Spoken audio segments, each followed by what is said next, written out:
Assalamualaikum warahmatullahi wabarakatuh.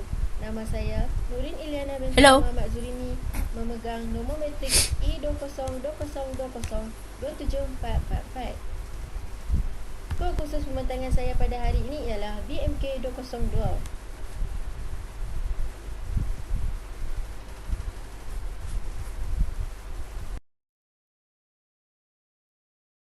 Tajuk pembentangan saya pada hari ini ialah Sistem Ejaan Kata Dasar Berimbuhan.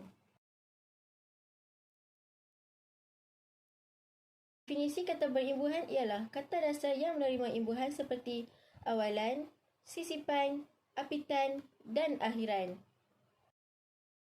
Imbuhan awalan terdiri daripada tiga, iaitu bel, dan ber. Penggunaannya untuk membentuk kata kerja tak transitif daripada kata-kata lain. Contohnya, melakukan perbuatan seperti berbual, berlari dan berlakon. Awalan ber akan bertukar menjadi awalan ber apabila digabungkan dengan kata dasar yang ejaannya bermula dengan huruf R. Contohnya, berambut. Awalan ber digabungkan pada kata dasar yang suku kata pertamanya berakhir dengan huruf dan huruf R dalam ber tidak digugurkan. Contohnya, berderma dan berserta. Kata dasar kerja yang menerima awalan ber, huruf R dalam ber digugurkan. Contohnya, bekerja. Imbuhan apitan ke-an. Penggunaannya untuk membentuk kata terbitan seperti kementerian, kedutaan, kediaman. Bagi imbuhan akhiran I, pada kata berapitan, men-I berfungsi untuk menggantikan kata sendi seperti akan, atas, dengan, di, kepada, tentang dan terhadap. Oleh itu, kata sendi nama tidak perlu diletakkan selepas kata kerja transitif yang berapitan men-I. Contohnya, Aminah enggan mengakui akan kesilapannya itu. Ayat tersebut salah. Ayat yang sebetulnya, Aminah enggan mengakui kesilapannya itu. Seterusnya, apitan ber-an. Penggunaannya untuk membentuk kata kerja tak transitif. Contoh, berkibaran, berguguran, berdebaran. Imbuhan kan dapat mewakili kata sendi seperti akan, dengan, pada dan tentang. Oleh itu, kata sendi nama tidak boleh digunakan selepas kata berapitan ber-kan. Contohnya, mereka mencari gua batu berdasarkan pada peta.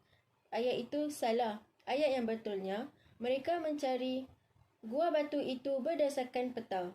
Imbuhan akhiran an, penggunaannya membentuk kata nama terbitan daripada kata nama adjektif, kata kerja dan kata nama. Akhiran an yang membentuk kata himpunan membawa makna beberapa. Oleh itu, dalam bilangan himpunan membawa makna beberapa, bilangan himpunan ini tidak boleh disertai kata bilangan yang lain. Dalam penulisan, akhiran an yang digabungkan dengan angka mesti ditulis jarak dan diletakkan tanda sempang, seperti tahun 90-an.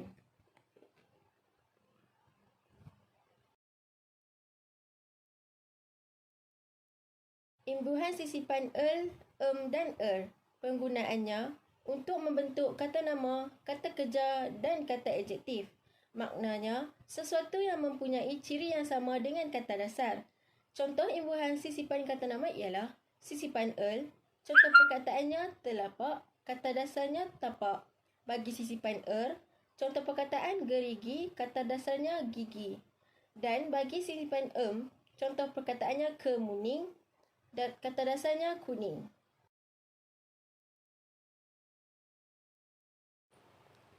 Seterusnya, kekeliruan, kesalahan penggunaan imbuhan.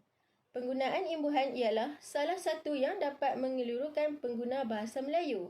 Penggunaan yang paling banyak mengelirukan ialah kan, ai, per, dan per.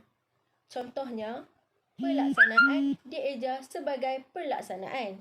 Permohonan dieja sebagai permohonan. Sebenarnya, kekeliruan ini boleh diatasi dengan mudah sekiranya pengguna mengetahui panduan dan penggunaan kata nama dengan menggunakan imbuhan ini.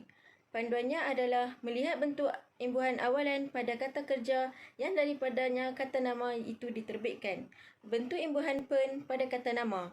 Bentuk imbuhan pada kata kerja ialah melaksanakan projek. Bagi bentuk imbuhan pada kata nama, pelaksanaan projek.